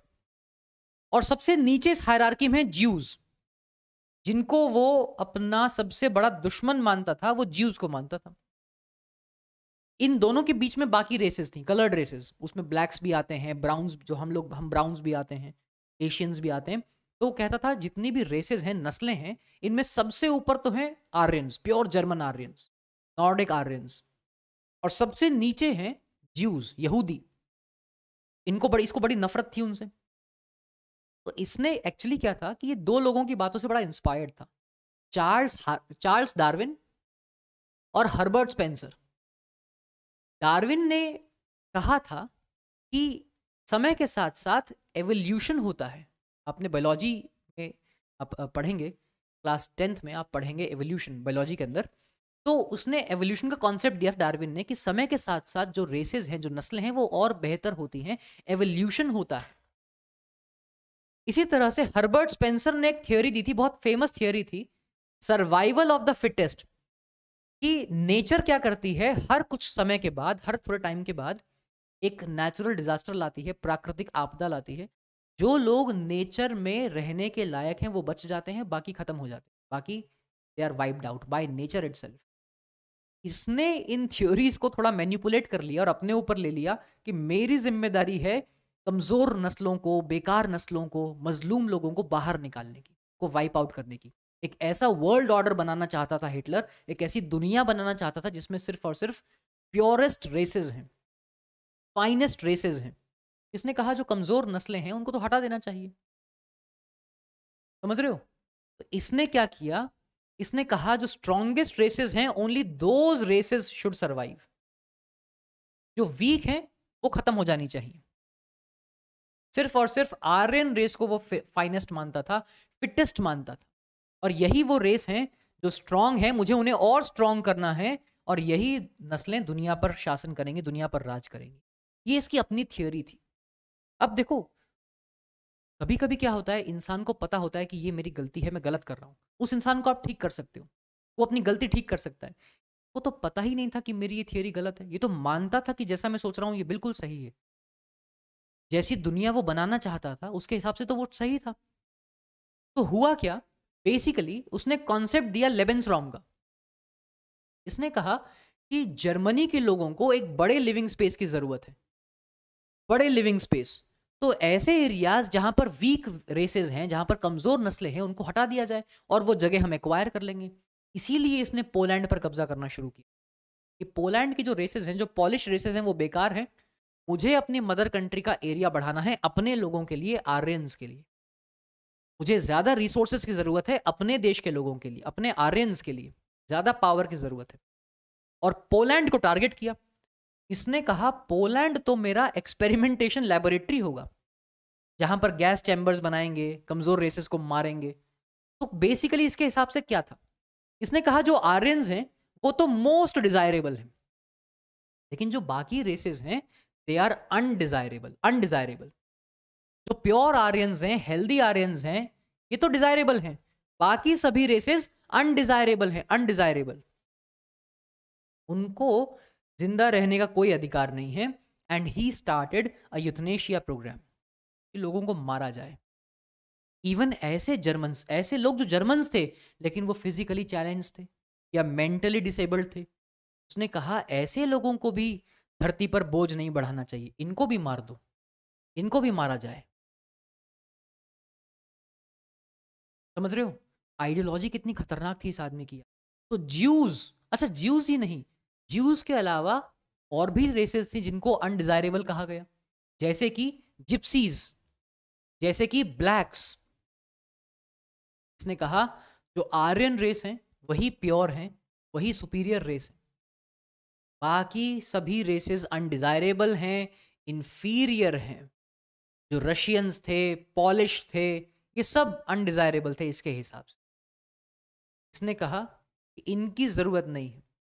बहुत लोगों को तो भूखा ही मार दिया, स्लेवरी करवाई, भूखा रखा, गरीब रखा, बाद में मार ही दिया। इनको रखने की जरूरत ही नहीं है। समझ रहे हैं, Jews were the worst sufferers, क्योंकि ये मान लिया गया था कि जो ज्यूज हैं they were the killers of Christ. Jews के लिए ये कह दिया गया था कि they are the killers of Christ, कि यीशु मसीह को, जीसस को मारने वाले जो लोग थे उसमें ज्यूज थे, तो इनको तो मरने का अधिकार है, तो मार दिया जाए। मतलब ज्यूज को जमीन खरीदने से बैन कर दिया, वो कोई प्रॉपर्टी नहीं रख सकते, वो सिर्फ सरवाइव कर पा रहे थे थोड़ा बहुत ट्रेड करके या थोड़ा बहुत मनी लैंडिंग की वजह से। अदरवाइज ज्यूज का सरवाइव करना बहुत मुश्किल था। उनके अगेंस्ट ऑर्गेनाइज्ड वायलेंस हो रही थी, क्राइम्स हो रहे थे, उनको भगाया जा रहा था, मारा जा रहा था, टॉर्चर किया जा रहा था, क्योंकि ज्यूज के अगेंस्ट इस तरह की कुछ स्यूडो साइंटिफिक थ्योरीज ला दी गई थी कि ये जो रेस है ये बहुत बेकार रेस है। ये कहा गया कि टोटल एलिमिनेशन की जरूरत है। इसी वजह से ज्यूज को अलग किया, इनको सेग्रीगेट किया, इनको अलग कर दो, कंसंट्रेशन कैंप्स में भेजेंगे। और गैस चैम्बर्स के बारे में आपको पता ही है, पोलैंड में गैस चैम्बर्स बनाए गए जहां पे इन लोगों को भर के मारा गया। तो देखिए पूरे पोलैंड को 2 पार्ट्स में डिवाइड कर दिया गया। ये पूरा जिनोसाइड था, it was a culpable homicide and genocide. ये पूरा आप देखो पोलैंड को 2 पार्ट्स में डिवाइड कर दिया। कैसे? ये जो नॉर्थ वेस्टर्न पार्ट आप देख रहे हैं, है ना, पूरा पोल्स को फोर्स किया गया। पोलैंड के जो लोग थे उनको कहा कि तुम अपनी जमीन छोड़ो, अपना घर छोड़ो, यहां से निकलो वरना तुम्हें मार ही देंगे। उनको भेड़ बकरियों की तरह निकाला और जनरल गवर्नमेंट नाम के एरिया में पहुंचा दिया। ये वाला जो पार्ट था निकाल दिया, जनरल गवर्नमेंट वाला पार्ट, तुम निकलो और वहां जाओ। इवन जो पॉलिश इंटेलिजेंसिया के लोग थे उनके मर्डर्स हुए, वो मार दिया गया। अच्छा कमाल की बात देखिए, होता क्या था, हिटलर के साथ हमेशा कुछ रेस एक्सपर्ट्स होते थे जिनको कहा गया है ना so called race experts. In race experts का क्या काम था, जैसे ही कोई बच्चा मिलता था पोलैंड में स्पेशली जो दिखने में आर्यंस की तरह है, तो ये रेस एक्सपर्ट्स बताते थे कि क्या ये सच में एक आर्यन बच्चा है या नहीं। अगर वो एक आर्यन बच्चा ही है तो उसकी मां से उसे छीनकर एक जर्मन फैमिली को दे दिया जाता था। अगर वो आर्यन बच्चा नहीं है तो भी उससे उसकी मां से छीनकर एक अनाथ आश्रम में, एक अनाथालय में, एक ऑर्फनेज में उसको डाल दिया जाता था। बहुत सारे लोगों को गैस चैम्बर में मारा गया ना। ये गैस चैम्बर्स या ये पोलैंड का इलाका, ये ज्यूज के लिए किलिंग सेंटर था। यहीं लाकर तुम्हें मारेंगे, किलिंग सेंटर। तो स्टेजेस ऑफ डेथ में 3 स्टेजेस थी। देखिए, जो मारने की प्रक्रिया थी इसमें 3 स्टेजेस थी, 3 लेवल्स थे। Stage number 1, exclusion. You have no right to live amongst us as citizen. तुम हमारे साथ नहीं रह सकते हो, तुम्हें अलग किया जाएगा, एक्सक्लूड किया जाएगा। समझ रहे हो? ज्यूज और जर्मन्स में किसी भी तरह का रिश्ता या शादी अलाउड नहीं थी। ज्यूज और जर्मन में अगर कोई एक्स्ट्रा मैरिटल गैर विवाहिक संबंध हुआ तो वो एक क्राइम था, जुर्म था। ज्यूज को जर्मनी का नेशनल फ्लैग फहराने की इजाजत नहीं थी। They were not allowed to wave the national flag of Germany. Even सिर्फ और सिर्फ वो व्यक्ति जो प्योर जर्मन आर्यन है उसे ही जर्मनी का सिटीजन माना जाएगा, as per the Nuremberg laws of citizenship सितंबर 1935। ये सब हिटलर के बनाए हुए नियम थे। इन सभी में देखोगे कि ज्यूज को अलग किया जा रहा है। देखो, ज्यूइश बिजनेस बॉयकॉट कर दिया गया, गवर्नमेंट सर्विसेज, गवर्नमेंट जॉब से ज्यूज को निकाल दिया गया, इवन ज्यूज की प्रॉपर्टीज छीन ली गई। देख रहे हैं? पूरी तरह से उनको अटैक किया, मारा, उनके घरों को, दुकानों को लूटा गया। समझ रहे हो? बहुत बुरा हाल हुआ, बहुत ज्यादा। घरों में आग लगा दी, लोगों को मारा। The night of broken glass की तरह इसको याद रखा जाता। ठीक है ना? दूसरा स्टेज था गिटोइजेशन। अब ये गिटोइजेशन क्या है? You have no right to live amongst us. इसके अंदर क्या किया? जहां जहां पर भी ज्यूज रहते थे उनके घर के बाहर एक येलो कलर का निशान बना दिया, है ना। इसके अलावा अगर आप एक ज्यू हैं तो आपको अपनी ड्रेस पर या अपने गले में येलो कलर का स्टार पहनना पड़ेगा। कौन सा स्टार? उसको कहते हैं स्टार ऑफ डेविड। ये वाला star, 6 headed star, yellow colour का स्टार, है ना। जैसे हर धर्म का कुछ ना कुछ सिंबल है ना, जैसे क्रिश्चियंस का सिंबल है द होली क्रॉस, इसी तरह से ज्यूज का होली सिंबल है द स्टार ऑफ डेविड। तो ये सिंबल तुम्हें अपने गले में पहनना पड़ेगा या अपनी ड्रेस में पहनना पड़ेगा, ताकि देखने पर ही पता चल जाए कि तुम एक ज्यू हो। ये कहा गया। ठीक है? ज्यूइश हाउसेस पर निशान बनाए गए ताकि वहां से गुजरने वाले व्यक्ति को पता लग जाए कि इस घर में एक ज्यू फैमिली रहती है। इवन उनको नॉर्मल एरियाज से शिफ्ट कर दिया गया अलग एरियाज में, जिन्हें कहा गया घीटोज, है ना। वॉर्सो जैसे एरियाज में घीटोज बनाए गए जहां पे ज्यूज को शिफ्ट कर दिया गया कि यहाँ पे सिर्फ और सिर्फ ज्यूज रहेंगे। और इन इलाकों में बहुत ज्यादा गरीबी थी, भुखमरी थी। समझ रहे हो? क्योंकि ऐसे घीटोज में, ऐसे एरियाज में जहां पर सिर्फ ज्यूज को रखा गया, वहां पर खाना टाइम से नहीं पहुंचता था, उनको भूखा ही मरने देते थे। और तीसरी स्टेज थी annihilation. You have no right to live. देख रहे हो 3 कैसे? पहले बोला गया you have no right to live as citizens amongst us, फिर बोला you have no right to live with us, अब बोला you have no right to live. अब जीने का ही अधिकार नहीं, जीने का ही अधिकार नहीं है तुम्हें। कंसंट्रेशन कैंप्स में डाला। समझ रहे हो? डेथ फैक्ट्रीज, जो गैस चैम्बर्स थे, वहां पर लेके जाते थे पोलैंड में, जहां पर ले जाकर मारा गया गैस चैम्बर्स में। बहुत बड़े स्केल पर एक किलिंग्स हो रही थी, बहुत बड़े स्केल पर। यही है नाजी आइडियोलॉजी। और ये नाजी आइडियोलॉजी सिर्फ बड़े नहीं, बच्चों पर भी लगती थी, यंग लड़के लड़कियों पर भी लगती थी। स्कूल के अंदर और स्कूल के बाहर हिटलर चाहता था कि इस देश का यूथ मेरे कंट्रोल में रहे, इस देश का यूथ मेरे कंट्रोल में रहे। तो होता ये था, जितने भी स्कूल्स थे, ये कहा हिटलर ने कि स्कूल्स को प्योरीफाई करने की जरूरत है, उनकी एथनिक क्लींजिंग करने की जरूरत है, एथनिक क्लींजिंग। इसीलिए अगर स्कूल में कोई टीचर ऐसा था जो ज्यू था, तो निकाल दिया गया नौकरी से, he was dismissed from the job. Even जो बच्चे भी ज्यूज थे उनको अलग किया गया, देवर सेग्रीगेटेड, कि ज्यूज बच्चे और जर्मन बच्चे साथ में नहीं पढ़ सकते, साथ में नहीं रह सकते। ऐसे बच्चों को कहा गया अनडिजायरेबल चिल्ड्रन, फिर चाहे वो ज्यूज थे, ब्लैक्स थे, जिप्सीज थे, फिजिकली या मेंटली हैंडीकैप्ड चिल्ड्रन थे, उनको अलग किया। और बाद में बच्चों को भी गैस चैम्बर्स में मारा गया, बच्चों को भी मारा गया। और स्कूल्स में बहुत सारी पढ़ाई को चेंज किया। जैसे बच्चों को सिखाया जाता था कि कैसे एक अच्छा जर्मन बने, how to become good German children, तो उनको नाजी स्कूलिंग या ऐसे सब्जेक्ट्स लगवाए गए जो नाजी आइडियोलॉजी से मिलते थे।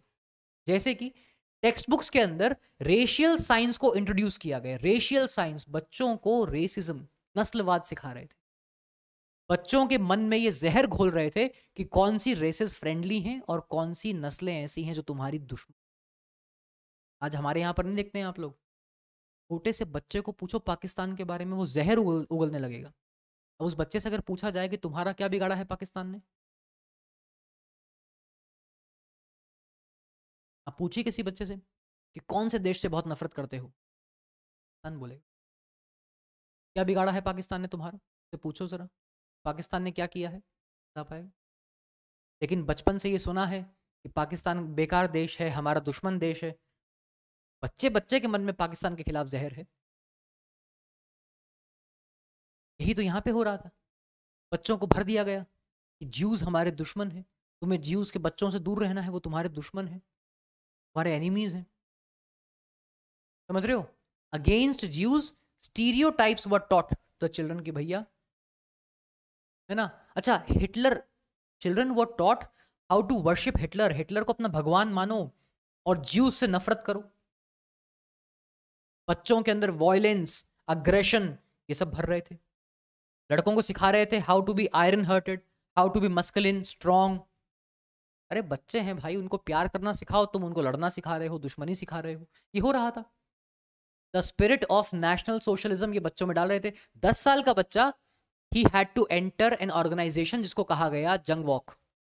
जंग वॉक नाम की संस्था में डालते थे 10 साल के बच्चे को, और 14 साल की उम्र में उसको हिटलर यूथ नाम की संस्था में डालते थे। इस हिटलर यूथ में उसको वॉयलेंस सिखाई जाती थी, उसके अंदर अग्रेशन यानी गुस्सा भरा जाता था अगेंस्ट ज्यूज।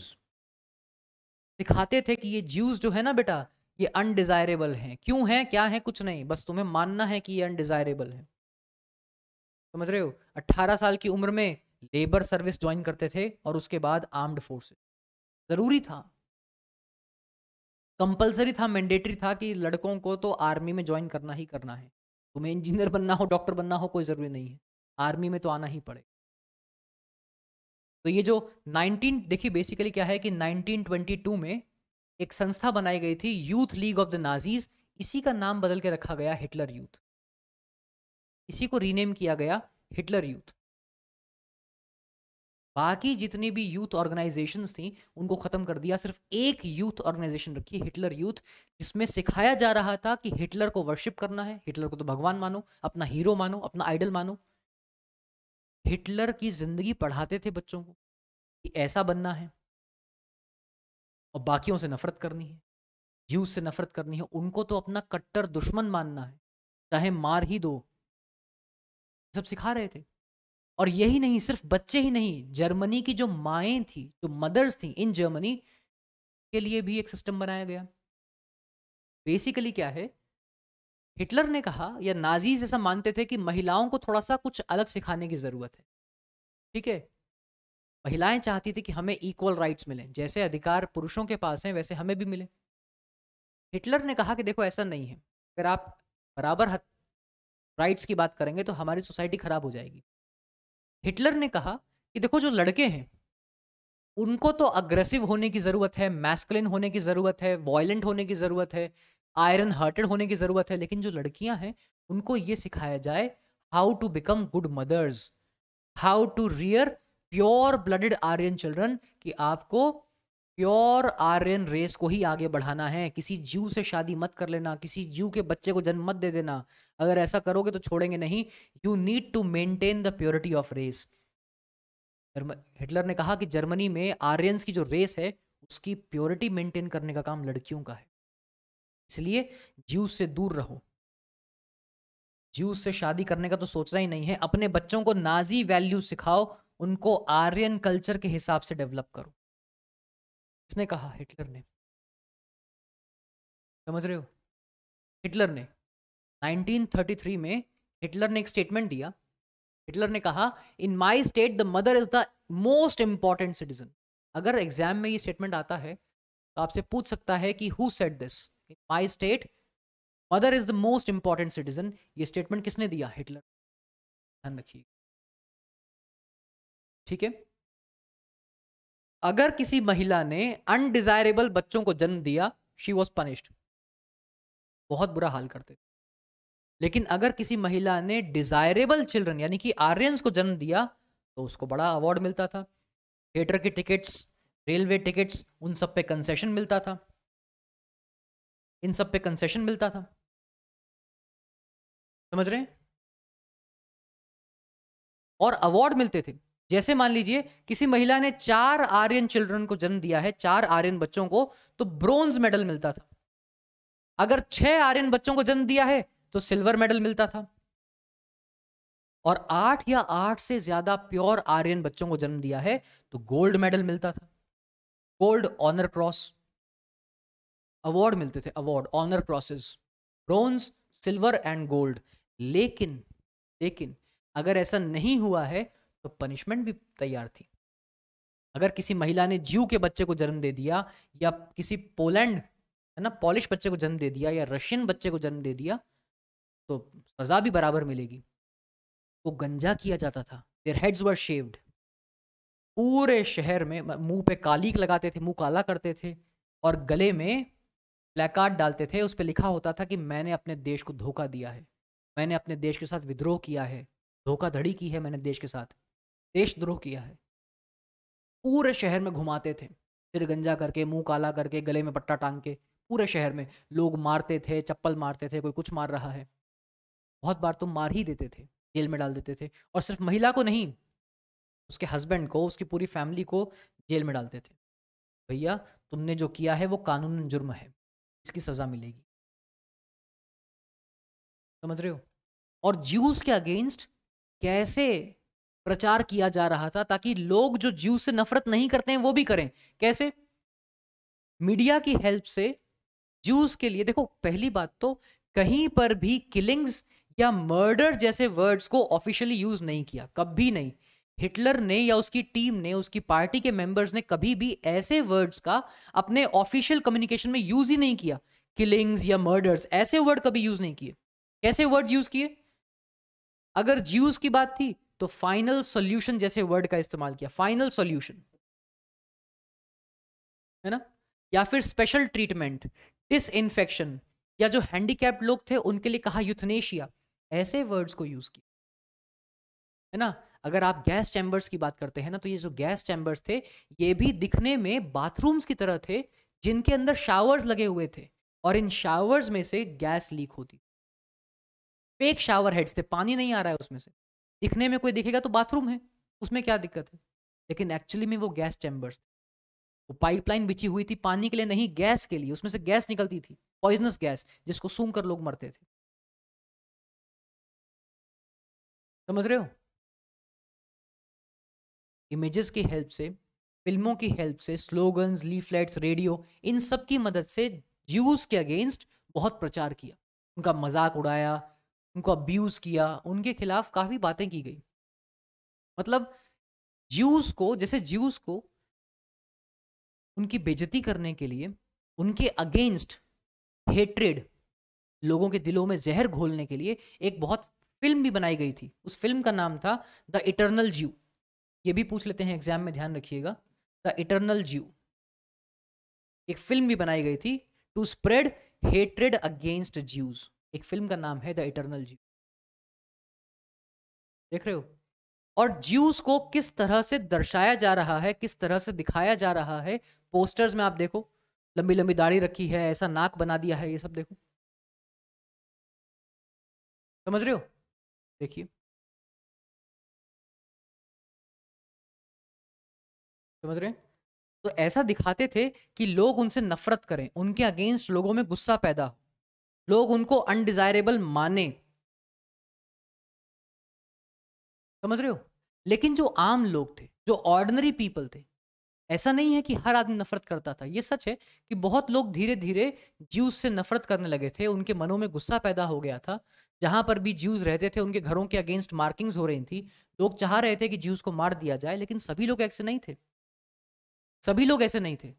बहुत लोग ऐसे भी थे जो नाजीज को अपोज कर रहे थे या करना चाहते थे, लेकिन प्रॉब्लम ये थी कि अगर कोई हिटलर को अपोज करेगा, हिटलर के अगेंस्ट बोलेगा, नाजीज के अगेंस्ट बोलेगा, तो वो भी मारा जाएगा। और वही हुआ, वही हुआ। हिटलर, नाजीज ने कहा तुम विरोध करो, तुम्हें मार लेते हैं। अगर 4 जर्मन्स को और मारना पड़ा तो कोई दिक्कत नहीं है, हजारों लोगों को मार रहे हैं, तुम्हें भी मार देंगे। तो ज्यादातर लोग चुप हुए कि भैया नहीं, बोलना ही नहीं है। People were passive on lookers, नहीं यार बोलना ही नहीं है, जो हो रहा है होने दो। बहुत बार समाज में आपको पता है कि कुछ खराब हो रहा है, गलत हो रहा है, लेकिन कभी कभार आप बोलने की परिस्थिति में नहीं होते। कहावत है, किसी दूसरे का घर बचाने के लिए अपने घर में आग नहीं लगाई जाती। तो ये ध्यान रखिए, दूसरे की मदद करनी है, बचाना है, वो अपनी जगह बिल्कुल ठीक है, लेकिन किसी दूसरे का घर बचाने के लिए अपने घर में आग नहीं लगाई। अपने घर को फूंक कर किसी दूसरे का घर नहीं बचाते हैं। तो लोगों ने कहा भैया चुप ही ठीक है, अब जो हो रहा है वो हो रहा है, कर थोड़ा ही सकते हैं। ठीक है, तो बहुत लोगों ने कहा कि भैया ठीक है, अब जो हो रहा है वो होने दो। तो काफ़ी जैसे बुक्स भी लिखी गई, जैसे शार्लोट नाम की इन्होंने एक किताब लिखी, थर्ड रे ऑफ ड्रीम्स। इस किताब में इन्होंने ये बताया कि किस तरह से ज्यूस पर अटैक हो रहा था, किस तरह से ज्यूस को मतलब डिस्क्राइब किया जा रहा था कि उनकी हुक्ड नोजेस हैं, है ना, काले रंग के बाल है, काली आंखें हैं, उनके लुक्स पर, उनकी बॉडी पर, उनके कपड़ों पर, दाढ़ी पर ऐसा डिस्क्राइब किया गया मूवीज के अंदर, पोस्टर्स में, कि लोग नफरत करने लगे कि वो ज्यूस कैसे दिखते हैं। ऐसे थोड़ी था, आपकी मेरी तरह ज्यूस भी आम इंसान थे, लेकिन ऐसा दर्शाया गया, ऐसा पिक्चराइज किया गया ताकि लोग नफरत जो नहीं भी करते हैं वो नफरत करने लगे। इस किताब में बता रही हैं ये, इन्होंने कहा Jews died many deaths. Statement बहुत स्ट्रॉन्ग स्टेटमेंट है। Jews died many deaths even before they reach the gas chamber. Actually में जब वो गैस चैम्बर में मरे उससे पहले वो जीते जी कई बार मरे हैं। उनको समाज में इतना बेइज्जत किया, जीते जी बहुत बार मरे। लेकिन लेकिन reaching towards the last topic of the session, लेकिन जब सब कुछ खत्म हो गया, हिटलर मारा गया, वर्ल्ड वॉर खत्म हो गया, इसके बाद अल्टीमेटली ज्यूज ने कहा कि दुनिया भर में ये पता चलना चाहिए कि हमारे साथ क्या हुआ है, हमारे अगेंस्ट जो कुछ भी हुआ है, हमें जितनी भी यातनाएं दी गई हैं, जितनी भी एट्रोसिटीज हैं, सफरिंग्स हैं जो हमें दी गई हैं, वो दुनिया को पता चलना चाहिए। जो नाजी किलिंग ऑपरेशंस हैं, जिसे कहा गया हॉलोकॉस्ट, इसकी खबर दुनिया को होनी चाहिए। हिटलर तो मर गया, जर्मनी हार गया, सेकेंड वर्ल्ड वॉर खत्म हो गया, लेकिन ज्यूज ने कहा हमने जो भी सहा है वो दुनिया को पता चलना ही चाहिए कि हम लोग घीटोज में रहे हैं, हमने कैसे दिन गुजारे हैं, ये पूरी दुनिया को पता चलना चाहिए और हम बताएंगे। तो जो भी डॉक्यूमेंट्स हैं, डायरीज हैं, या फिर किसी ने अपना एक्सपीरियंस लिखा है, सब निकालो बाहर। अब हम दुनिया को बताएंगे कि किस तरह से हमारे साथ गलत हुआ। तो आप मानेंगे नहीं, इवन हिटलर के मरने के बाद नाजी पार्टी के मेंबर्स ने क्या किया, अपने मेंबर्स को पेट्रोल बांटा, पेट्रोल, कि भैया पेट्रोल लेके जाओ, अगर कोई भी एविडेंसेस बाकी हैं, कोई भी सबूत बाकी हैं, सबको मिटा दो। All the evidences should be destroyed. अगर दुनिया को पता लगा कि नाजीज ने ऐसा किया है, हिटलर ने ऐसा किया है, तो तबाही मच जाएगी। दुनिया को नहीं पता था ना कि जर्मनी के अंदर क्या हो रहा है ज्यूज के साथ। समझ रहे हैं? बहुत कुछ हॉलोकॉस्ट के बारे में, या हॉलोकॉस्ट से इंस्पायर होकर बहुत सारे लोगों ने मेमोइर्स लिखे, कि जो एक्सपीरियंसेस थे उनको फिक्शन के फॉर्मेट में भी लिखा। बहुत सारे डॉक्यूमेंट्रीज, पोएम्स, मेमोरियल्स, ये सब हमें उसकी जानकारी देते हैं जो आज हम पढ़ रहे हैं। वरना दुनिया को कभी पता नहीं चलता कि ज्यूज के साथ, ज्यूज के अगेंस्ट, या अनडिजायरेबल्स कहकर कुछ नस्लों के साथ हिटलर ने किस तरह का व्यवहार किया, नाजीज ने किस तरह से लोगों को मारा। समझ रहे हैं? तो ये सब जितना भी मटेरियल है ना, ये एक ट्रिब्यूट की तरह काम करता है उन लोगों के जिन्होंने ये सब कुछ सहा। ये एक रिमाइंडर है उन लोगों के लिए जिन्होंने कोलैबोरेट किया, लेकिन ये एक स्ट्रिक्ट वार्निंग है उनके लिए जो ये सब कुछ देखते रहे लेकिन चुप रहे, शांत रहे। उनके लिए एक वार्निंग है। आज किसी दूसरे के घर में आग लगी है, कल को तुम्हारे भी लग सकती है। मदद करने के लिए हाथ बढ़ाना ही पड़ेगा। Boys and girls, that was all about the chapter. देखिए, आई एग्री कि ये चैप्टर थोड़ा सा लंबा है, थोड़ा सा बड़ा है, इसमें काफ़ी इन्फॉर्मेशन है, लेकिन just to give you a quick understanding, इस चैप्टर को आप 3 पार्ट्स में रिवाइज कीजिएगा। पहला पार्ट अगर आप देखेंगे तो वो वीमार रिपब्लिक वाला पार्ट है कि फर्स्ट वर्ल्ड वॉर के बाद क्या हुआ था, वीमार रिपब्लिक बना था, treaty of Versailles, war guilt clause, वो सब पढ़िएगा। So from the first world war to the great economic depression, ये फर्स्ट पार्ट है इस चैप्टर का। दूसरा पार्ट है राइज ऑफ हिटलर, कि इकोनॉमिक डिप्रेशन की वजह से कैसे हिटलर टूवर्ड्स डिक्टेटरशिप वो आगे आ रहा है ना। उसमें पूरा पढ़िएगा कि नाजी पार्टी ने वोट्स जीते, 37% वोट्स, फायर डिक्री, उसके बाद एनेबलिंग एक्ट, उसके बाद हिटलर का जो पूरा सेकेंड वर्ल्ड वॉर तक का पीरियड है वो पूरा पढ़िएगा, till the death of Hitler, वो सेकेंड पार्ट है। और तीसरा पार्ट है Nazi world view and racism. फिर जो नेगेटिव एस्पेक्ट है, ज्यूज को मारा, डिजायरेबल्स, अनडिजायरेबल्स, आर्यंस, ज्यूज, ये सब पढ़िएगा। तो इस चैप्टर को आप ब्रॉडली 3 पार्ट्स में रिवाइज कीजिए, तो ये चैप्टर आपको छोटा भी लगेगा और ज़्यादा ऑर्गेनाइज्ड वे में आप इस चैप्टर की इन्फॉर्मेशन को समझ भी पाएंगे और रिवाइज भी कर पाएंगे from exam point of view. तो बेटा जी, that was all about from my side for the session. I really hope कि this video, this lecture was quite helpful to you, informative to you. तो मुलाकात होगी आपसे in the upcoming lecture. Till then, you guys, please take care of yourselves. This was Shubham Gupta signing off. I'll take a leave. Have a great time. Bye-bye. See you soon. Sayonara.